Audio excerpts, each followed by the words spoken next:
Yeah, I like wildlife and all. This is the kind that makes me nervous, though. Every time I see a baby, I'm like, all right, where's Mama? And how upset is she going to be that I'm scaring her baby? Hopefully Mama's way over there and going to let us go. First of all, look at that view. And thank you for stopping by.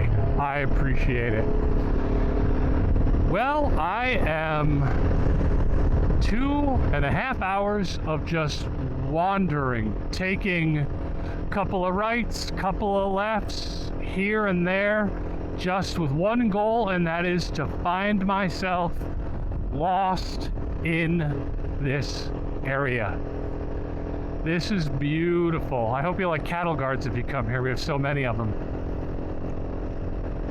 Now, do not get me wrong. I absolutely love getting a suggestion from somebody, downloading some tracks, or even taking a map and having a destination in mind, having a place to go.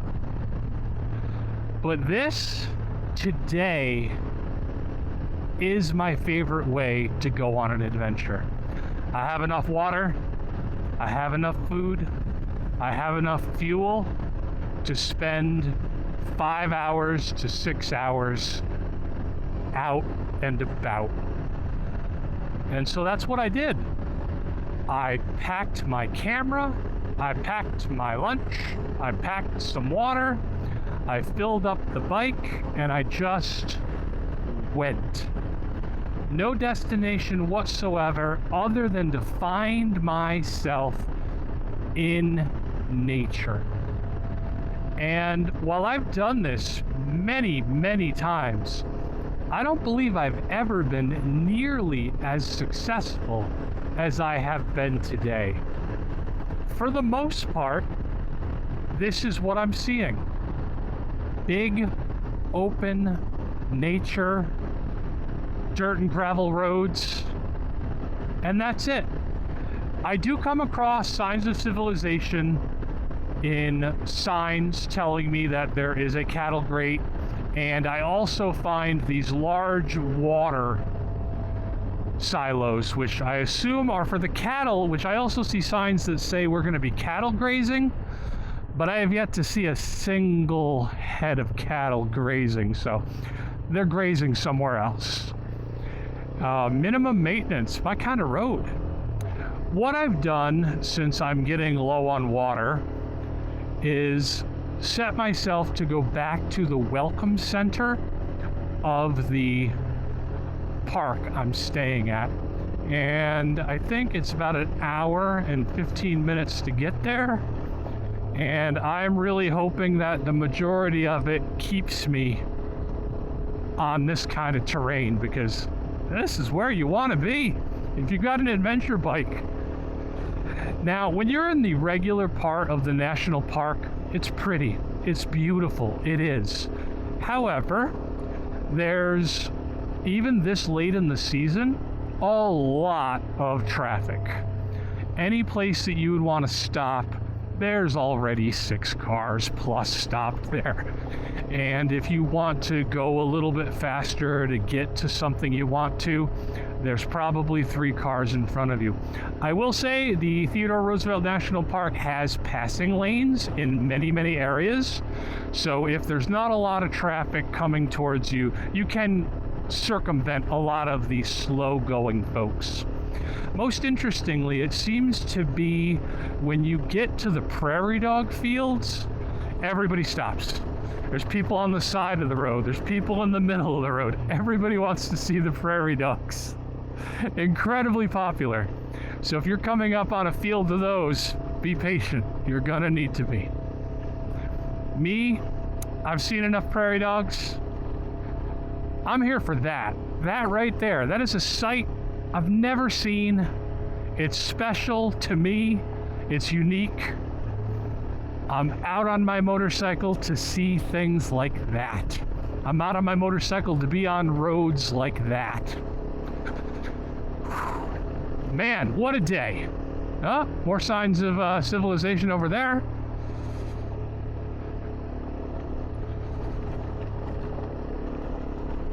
Oh, looks like a backhoe. First backhoe I've seen out here.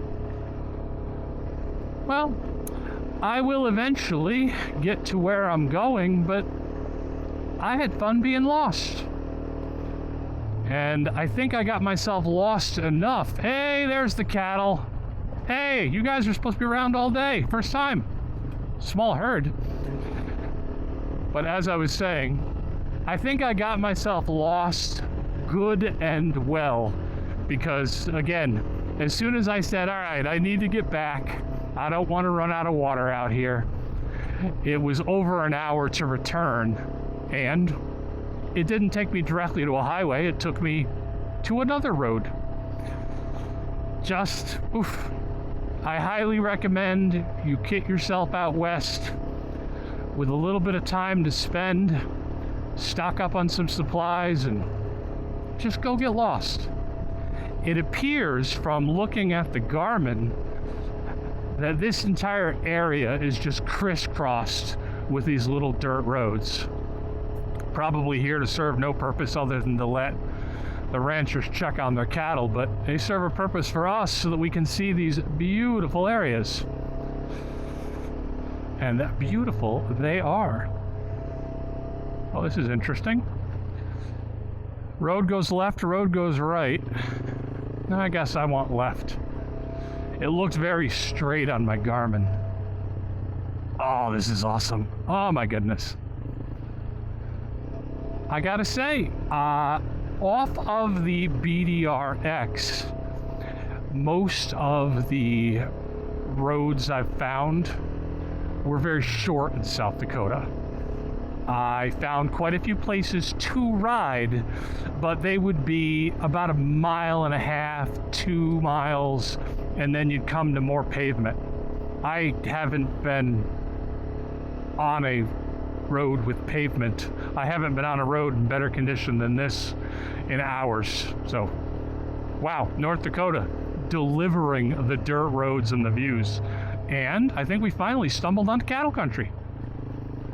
Again, not too many of them, but hey, they're out here. The signs did not lead me astray. Those are closer than I thought. I will say that it's only a matter of time before I take myself right off of the darn road. I just am giddy with excitement on this ride. I'm just looking everywhere and I can't stop. And that's probably going to be a bad idea as I'm getting more and more tired looking around and more tired riding in this heat. So hopefully the camera won't capture that.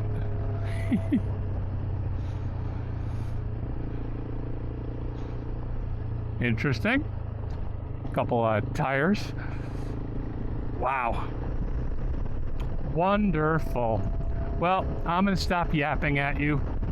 I am just going to spend the next 45 minutes to an hour riding around, looking around, counting how many cattle I see. Yeah, we're definitely in cattle country now. I wouldn't say we've seen a herd, but the last mile has been cattle country. All right, if you stuck around, I appreciate it. Don't forget to come out west and ride your motorcycle, and take care.